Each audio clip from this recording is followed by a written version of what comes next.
महादेवी वर्मा को आधुनिक युग की मीरा कहा जाता है। इनका जन्म सन 1907 ईस्वी को फर्रुखाबाद उत्तर प्रदेश में हुआ था। इन्होंने साहित्य की विविध विधाओं पर लेखनी चलाते हुए हिंदी साहित्य को समृद्ध किया।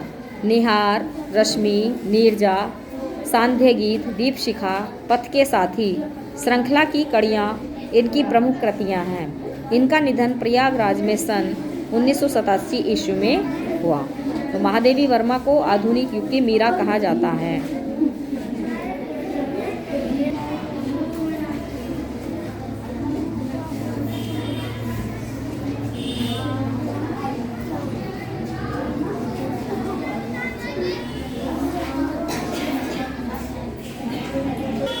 ग्राम श्री पाठ 9।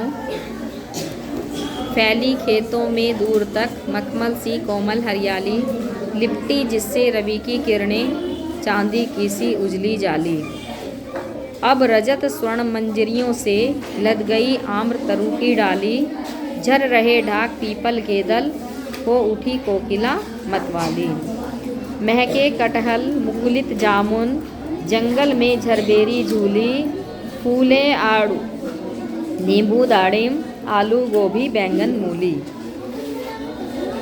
पीले मीठे अमरूदों में अब लाल लाल चित्तियाँ पड़ी, पक गए सुनहले मधुर बेर, अमली से तरु की डाल जड़ी।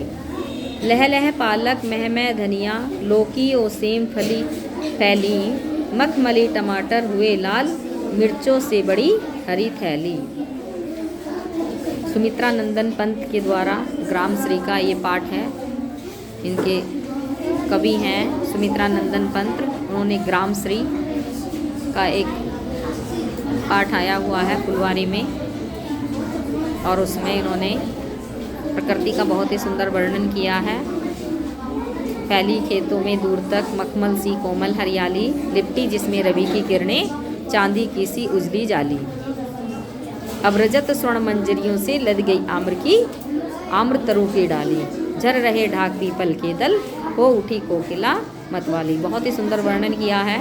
आम पर जब बोर आ जाता है और कोकिला मधुर स्वर में गाने लगती है, पीपल के दल, ढाक के पत्ते, सब बहुत ही सुंदर वर्णन। महके कटहल को मुकुलित जामुन, जंगल में झरबेरी झूली, फूले आड़ू नींबू दाड़िम, आलू गोभी बैंगन मूली।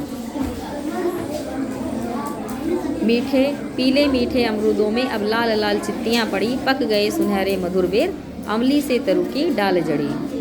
लह पालक महमय धनिया, लौकी सो सेम फली फैली, मखमली टमाटर हुए लाल, मिर्चों की बड़ी हरी थैली। ग्राम श्री का वर्णन किया गया है। बहुत सुंदर ही कविता है और सुमित्रा नंदन पंत जी के द्वारा रचित ये कविता है।